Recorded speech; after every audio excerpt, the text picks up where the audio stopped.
Welcome to Decode Your Burnout, the podcast where we crack the code on burnout based on three primary factors: your programming, environment, and personality. We also feature experts who debunk the myths about what it takes to be successful in their industry and spin those tips to fit the workplace so you can optimize the way you work. I'm your host, Dr. Sharon Grossman, a psychologist turned coach, author, and burnout expert. If you're burned out and want to go from exhausted to extraordinary, book a free breakthrough session with me by going to bookachatwithsharon.com. And if you want to see how you're doing and what to focus on next, download the Burnout Checklist. You'll find the link in the show notes or go to bit.ly/checkyourburnout. Now let's get started.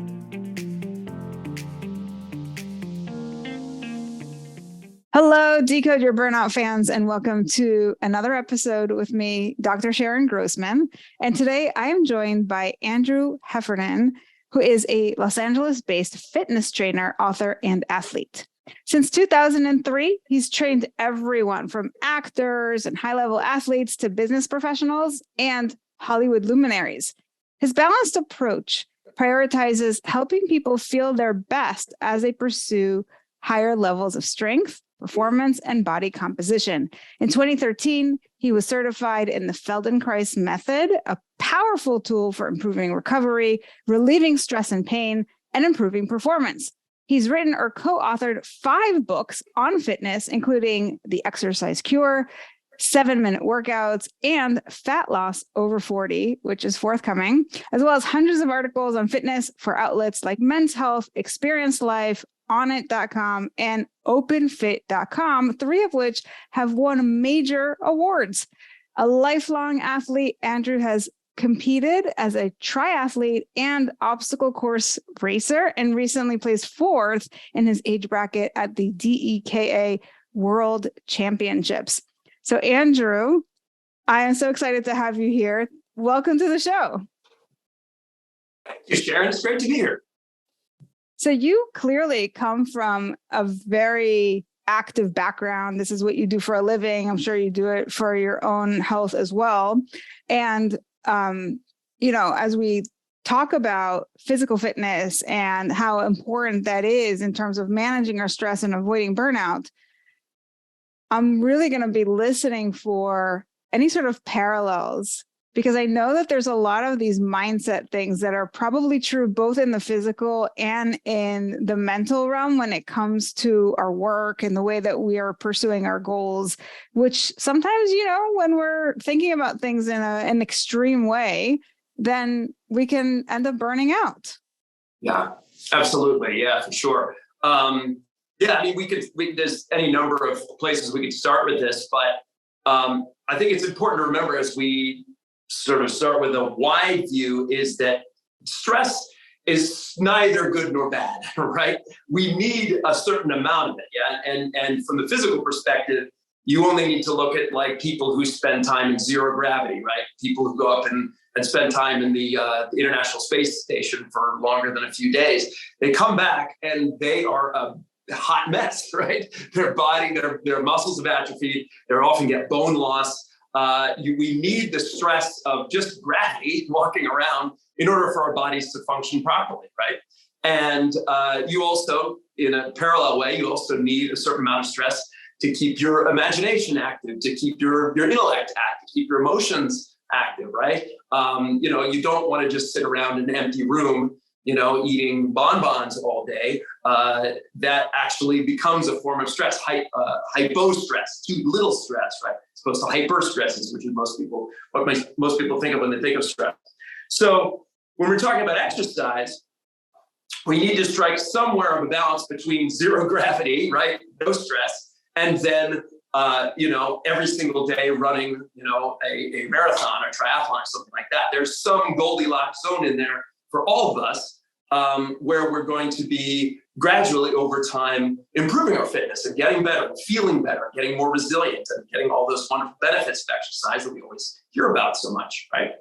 Too little of it, and when the body starts to break down, we get tight in certain places where our blood sugar goes up. We move toward a more diabetic state. The cardiovascular system starts to deteriorate. Muscles atrophy, stuff like that. That's too little. Too much, you actually get kind of similar stuff, right? You're just breaking down the muscles too often, so the muscles don't have a chance to recover from those workouts. So you have too much stress on the joints. You then have degradation of the joints. You have pain. You have again tightness in the body. So really, on both ends, you have very similar kind of results, whether you're hyper stressed or hypo-stressed.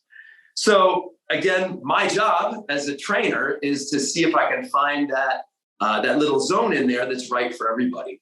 And typically, as we were saying before we started, that people tend to go too far in one direction or the other. Either they say, I'm too busy, I don't have enough time to exercise.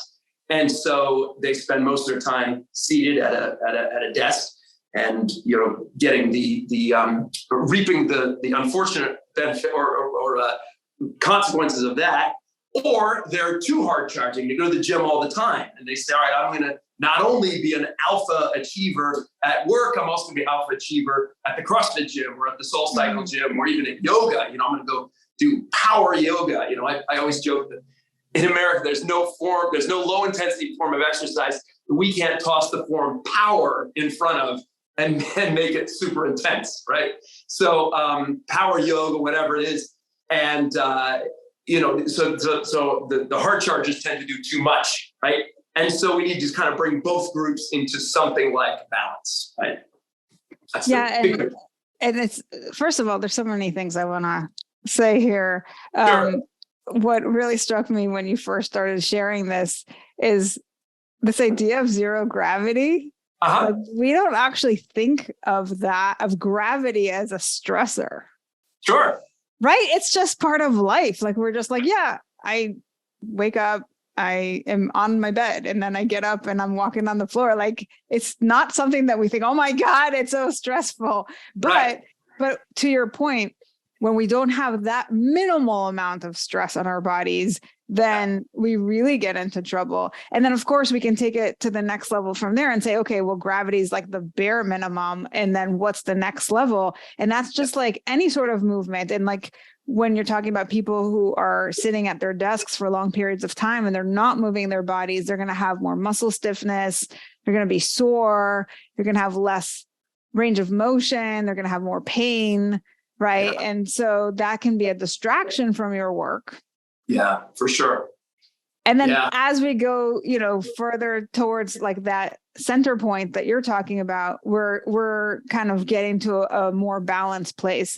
And then on the other side of that spectrum, we have the people who are overdoing it. And they're saying like, yeah, I'm going to do all the things. I'm going to do the triathlon and the Ironman and like, I'm going to do one every weekend. And it's a little much.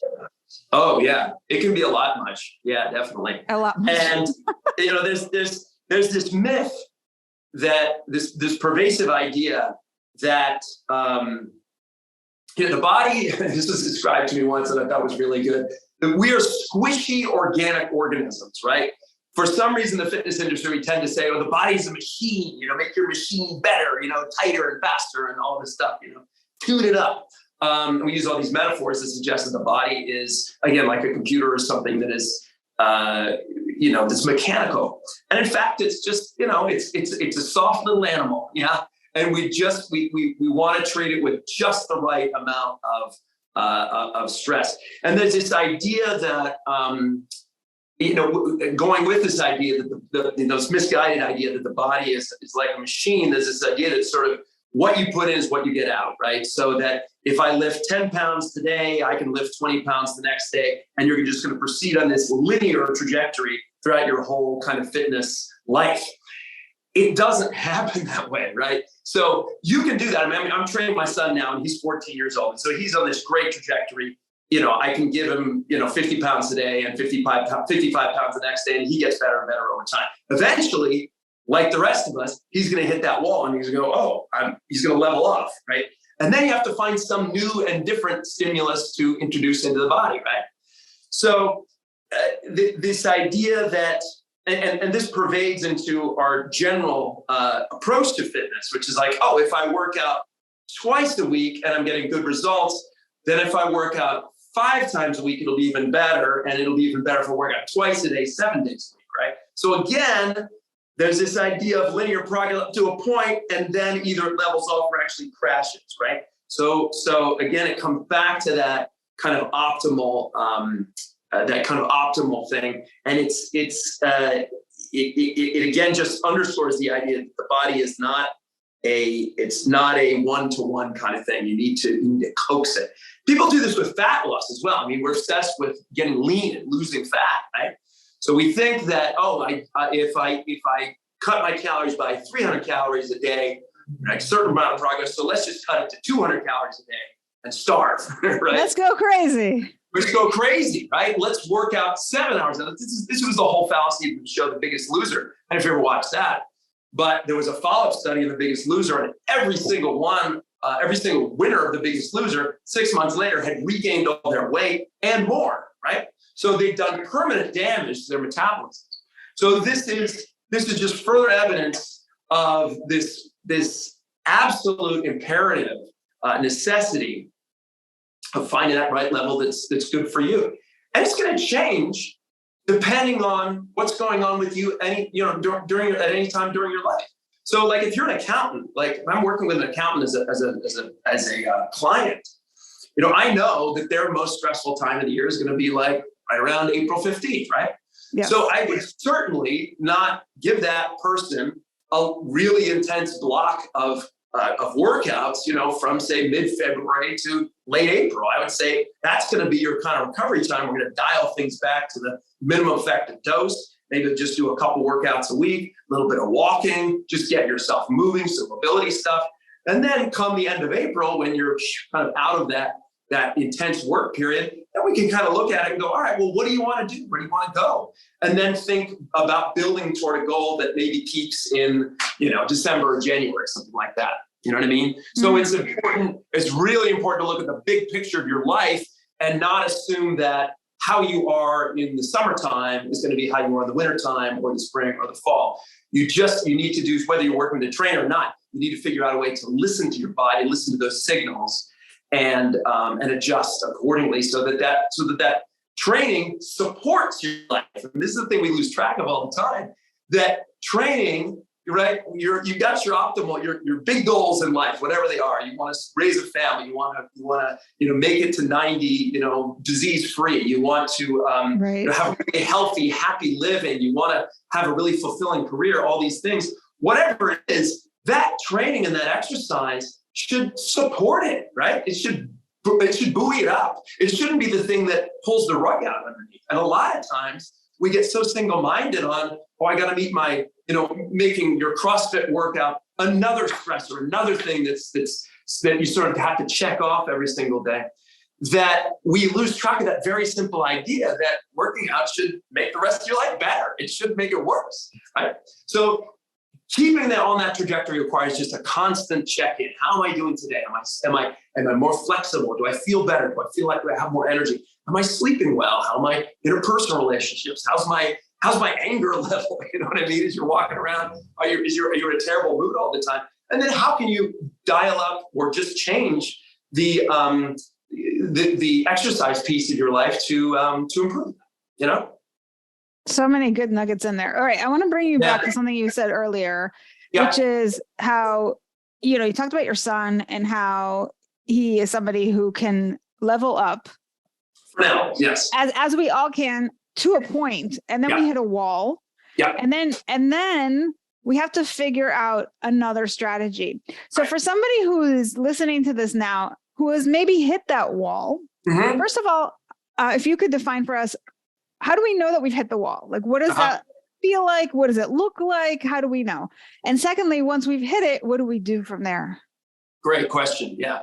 So how do you know you've hit the wall? Well, it depends on what you're doing, right? If you are a serious gym goer, or you've got a performance goal, a long-term performance goal, and what you can do is you can very simply look at, are you getting closer to those long-term performance goals? So, if you're someone who, and again, this is a small portion of the population, so I don't want to necessarily say this is everybody, but say you run 5Ks, right? And last time you ran the 5K, you did it in 23 minutes, right? And then you did it in 21 minutes, and then you did it in 30, right? And then all of a sudden you ran one, it was 25 minutes or 28 minutes. Chances are you're off track somehow, right? Right? So you can just track performance metrics. That's thing number one. But again, that's a small portion of the population. Not everyone, keeps a workout journal or is insane like me and does that kind of thing. So in that case, it's, look at some of those factors that I mentioned. So how's your sleep? I mean, as I said, just, parenthetically, exercise is a stressor. It's another stressor, right? So you've got the aggregate of all the stress in your life that's going to include your relationships, your career, what you're doing physically, your general health, you name it. There's a lot of factors that aggregate into that stress picture in your life, right? And if you are sleeping great, so I would say that all those stressors are going to feed into things like your sleep, your mood, your appetite, your weight. What else? You're a PhD in this kind of thing, so I'm sure you understand all these factors, right? Yeah, totally. Right. So, okay. So this is really important. So basically what you're saying is the way that we know that we've hit that wall is either we're not improving or we're starting to decline. So if you're saying like you're improving your results over time and then you kind of stay at one point and it's staying the same or it's getting worse, that means you're at your wall. And if that happens, or when that happens rather, then we need to find something else to focus on. So what are we doing then? Are we looking, as you said, at more specific goals that we have, like, or how to, rather than exercising faster or getting things done in a short amount of time, am I now looking at how long am I sleeping, the quality of my sleep, and focusing on that? Or what would you recommend for people who are at that wall? Yeah. So I would say the sleep piece, the mood piece, those are metrics that you can look at. Am I just waking up 9 times consistently? I mean, everyone has a crappy night's sleep now and then. Everyone has a bad day of eating now and then. If you're looking at the general trend and you're like, wow, things are just kind of tanking right now, and you can't point to, oh, it's because I have this massive project or I'm going through divorce, or something really difficult is happening with your kids or something like that. You can't point to that. Yeah, changing that exercise dial a little bit is a good idea. So what are some ways of doing that? Well, I mean, again, if you're someone who's really dedicated to kind of one modality, like strength training or running or something like that, cycling, then let's say that your typical workout is that, let's talk about a cyclist. Your typical workout is you go out and you do hills, and you do that for an hour, right? So instead of doing hills, maybe what you do is you find a flat area to train, and maybe you just bring down the intensity significantly, right? So say those hills bring your heart rate up to 80, 85% of your maximum heart rate. Well, then you just do a nice kind of easy flat, and if you want to maintain something like the intensity or something like the overall effect of that workout, maybe you go for a little bit longer. So you just change a couple of the variables in the workout. If you're someone who lifts weights, say you've been lifting weights and you've been doing the same amount, let's say you've been doing, sets of 8 reps, drop the weight and do sets of 15, or increase the weight and do sets of 5, right? So you're just going to change a couple of those acute variables. Or if you're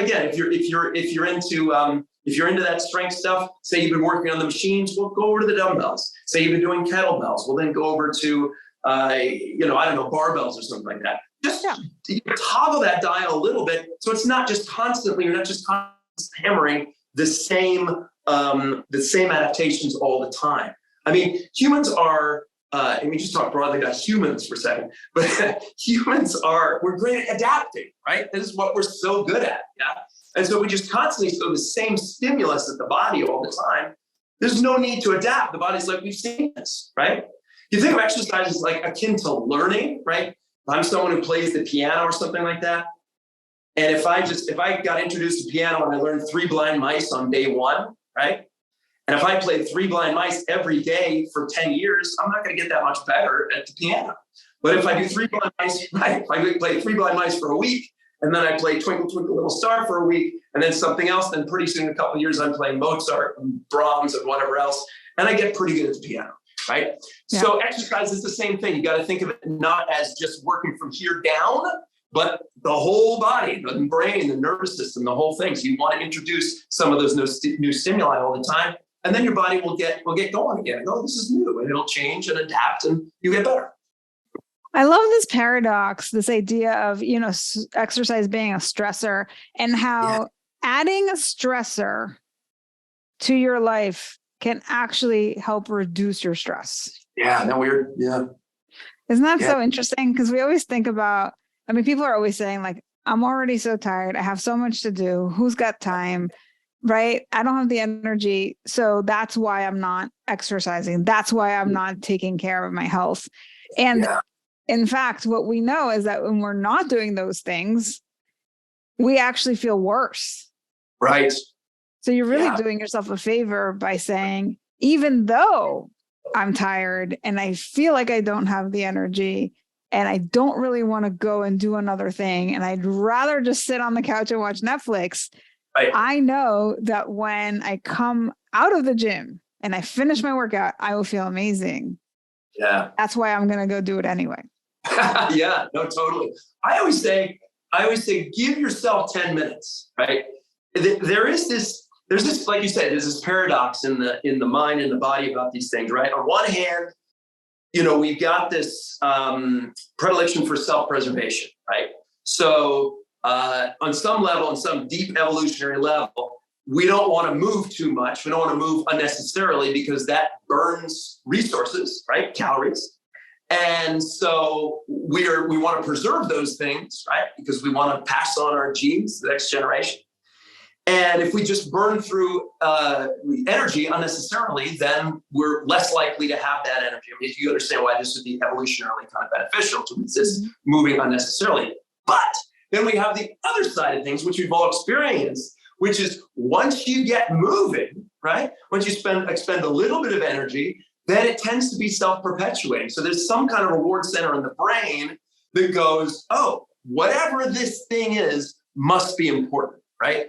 So when you think back to our Paleolithic ancestors, there must be some internal reward. Oh, you must be chasing down an elk to kill it so that you can drag it home and feed it to the tribe so we all survive, right? So then you get that little internal reward that goes, oh, keep doing this, right? There's a little dopamine, all these lovely little pleasure things get lit up.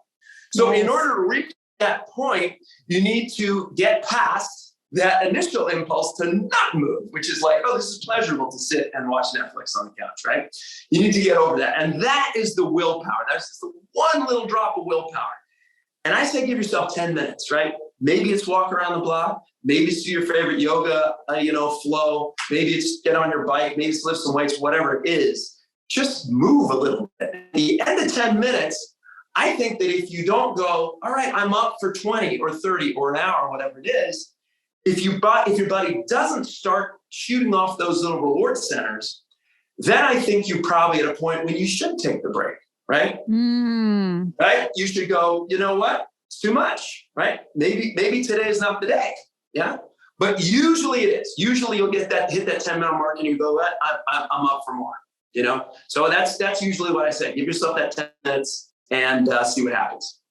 That's a really good tip. So for people who are listening to this, oftentimes we think about how much we have going on, and we all feel bad when we don't exercise because we know this is the thing that's really good for us. And we're always saying, yeah, if I had the time, I would do it. And I'm so busy. We have all these stories that we tell.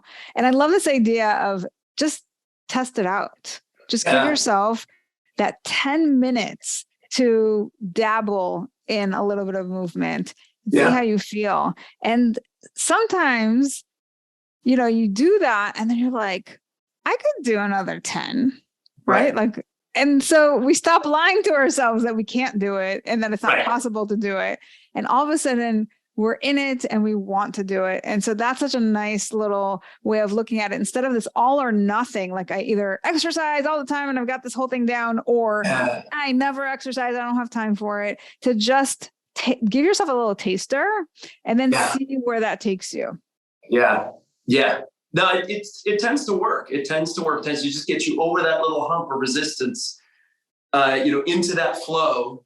And you start getting that, just that feeling of, the oxygenated blood moving through your brain. And we were talking about being sedentary, and it doesn't just have physical effects, right? Being sedentary and just sitting for hours and hours at your computer, it sends this message to your body that you're not efficacious, right? You're not able to affect change in your life, right?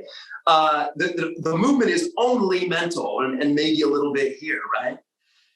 And if you can get yourself moving, you remind yourself, oh, I am actually a person that can affect change. I can move through space, right? Very simply, just sending this positive message. I'm an embodied person. I have 625 muscles in my body. I'm not just a brain walking around on a stick, right?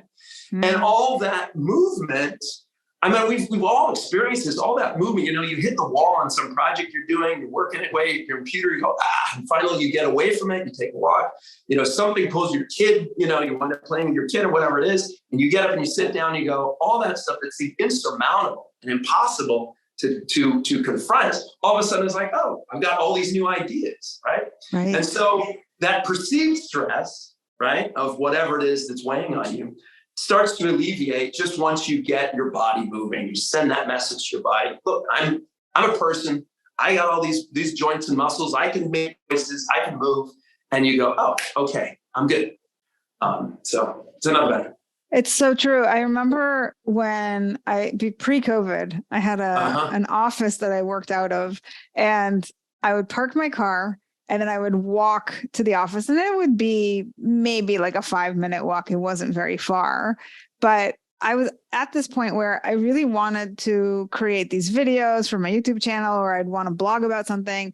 And so as I would do that really short walk just from my car, all of a sudden an idea would pop up and I'd be like, that's what I need to write about. Right. So I think what you're saying is that when we're really stationary and we're trying to just like pound through the work, it's not only stressful for our mind to focus for those long bouts of time, but also it's really hard on our bodies, and that we can sometimes hit that wall more quickly because there isn't that movement. And when we incorporate more of those breaks where we're moving our bodies, we have a little break in the action, and it allows our brain to get into that creative zone and come up with creative solutions that we wouldn't have come up with if we're just kind of sitting there and trying to figure this out. This is kind of like the classic situation that you hear about with songwriters, where when they have that contract with the album company, right? The record company, they're like, no, we need an album like tomorrow. And so they have to like sit in the studio and like figure things out and write it out. And they're like, but that's not how I work. Like I need to just be inspired and it'll come to me. And I wake up in the middle of the night with an idea. And so it's interesting because like we have kind of like how things would work ideally, if we had the time, we had the space, and then how society kind of conditions us to work. And we have to be able to kind of navigate the two and figure out how to make it work, to be successful and to check all the boxes, but also to stay healthy and to take care of ourselves in that process. Definitely. Yeah, for sure. I mean, I was training a TV writer a couple of years ago, and I can't remember. He might have been his idea. I don't want to necessarily take credit for this, but he was sort of head of a room of writers who sort of work in situations, the circumstances you're describing. That is, sit your butt down in the chair and say smart things. Do smart things. Right? It's like, oh my God, all this money riding on it, massive time constraint, right? And so at least once a week, he would start doing these meetings where he and his team would walk around, right? So they would walk around, not the room, but they would actually go out on the studio and do their brainstorming sessions, right? And sometimes it's impractical, right? You maybe sometimes need to write stuff down, right? But Sure. I always think it's way more beneficial. I mean, just like in your walk to the office, right? That 5-minute walk to the office, that's the time when you kind of, your body feels and your mind feels like there's space and there's time and there's breath, right? With the second you assume this curled in position, which ironically, this position, sitting at a desk, you're in what Moshe Feldenkrais called the body pattern of anxiety, because we're curled up, basically in a fetal position, right? That's right. So we're protecting all our internal organs. We're curled up. We're rounded over.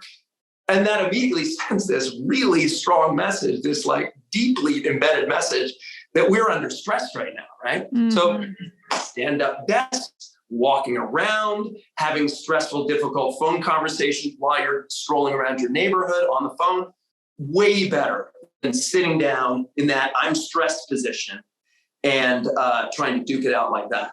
You know what I mean? And I just want to say that it's not always possible to do that. Sure. So let's say you're called into a meeting and you're there with your whole company and you're sitting there at this boardroom and it is stressful for whatever reason. Yeah. Then you take your walk afterwards. Yeah. And the other thing you can do just very simply is just now and then, again, you don't have to be a sort of Zen master, right? But now and then, the temperature's rising in the room, right? Notice what you're doing physically. Are you the person who's like this, right? Curled over, arms crossed, looking out under your brows? Or are you able to sit up a little bit, open your chest, have your shoulders back? You don't have to look like a military jerk, right? But just be a little more open, right?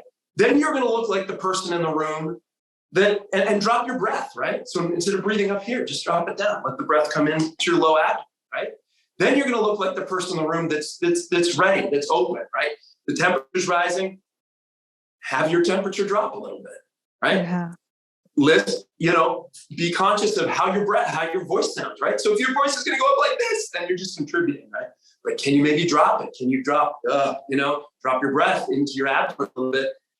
You're going to contribute to bringing the temperature down and making that meeting more productive just by having a better posture than everybody else. And that's true whether it's at work or at home with your kids. You need to be, and you're going to have angry customers. You need to be able to manage your breath in order to really bring the temperature down around the people around you, because they're gonna, and it's so interesting. I've noticed even when you're really calm and you're dealing with somebody who's angry, they always perceive you, even though you're the calm one, they perceive you as shouting at them. Did you notice that? Yes, for sure. She yelled at me. Yes. There's so much projection that happens. Usually. If people accuse you of that and that you're just like the cool cucumber in the room, then don't take it personally and don't be defensive. Just be like, everything's okay. Like, let's just say, right? Yeah. Be the container. Yeah. That doesn't mean you're not going to experience emotions. Doesn't mean you're not going to experience stress. It's just, you're not going to let yourself get into that spiral where, okay, my body feels stressed, so I'm going to create a feeling of stress in my body by having my shoulders come up and finding it right. And I'm just going to go into that spiral more and more, right? You can break that cycle with a little bit of awareness. There's this fantastic movie called Buck. And Buck is about this horse trainer. And it was very interesting. He himself had this real unfortunate history of being abused by his father when he was a kid. And he became the most compassionate horse trainer ever. So the usual way of breaking horses, even that term is itself upsetting. Yeah. What is to, the horse misbehaves and you hit it, right? Horse misbehaves and you hit it. Eventually the horse gets broken. It's like, well, okay, I'm going to get punished, right? Over this guy approached it in a totally different way, right? He was like, in a lot of ways, he's like, the horse and I are the same. Right? We want the same thing. And so when he leads a horse around, it's not like pulling on the rope, right? And the horse resisting and then coming along. He could just turn his wrist just a little bit and the horse would just come right along, right?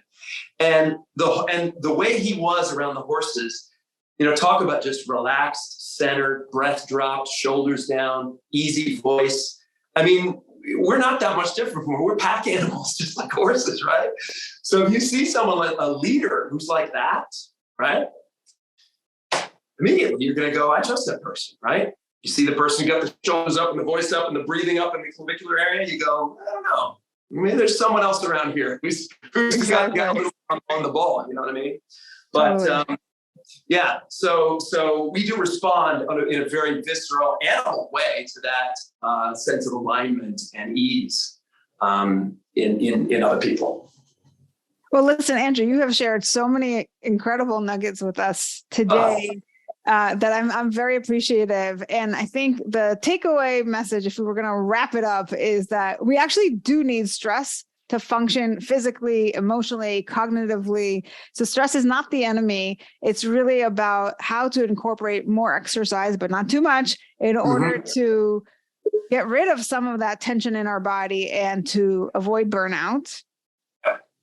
And that, we have to constantly check in, tune in, figure out how to tweak things as we go, rather than just have like a set plan of what we're doing and sticking with it all the time.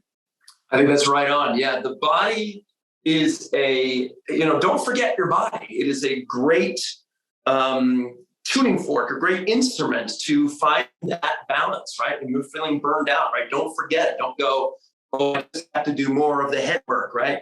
Yes. Find those ways to recenter, right?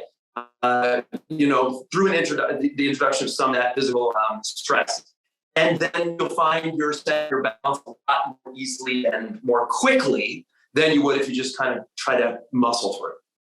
Absolutely. So, Andrew, if somebody's listening to this and they happen to be based in LA and maybe they want to train with you, where should they go to learn more?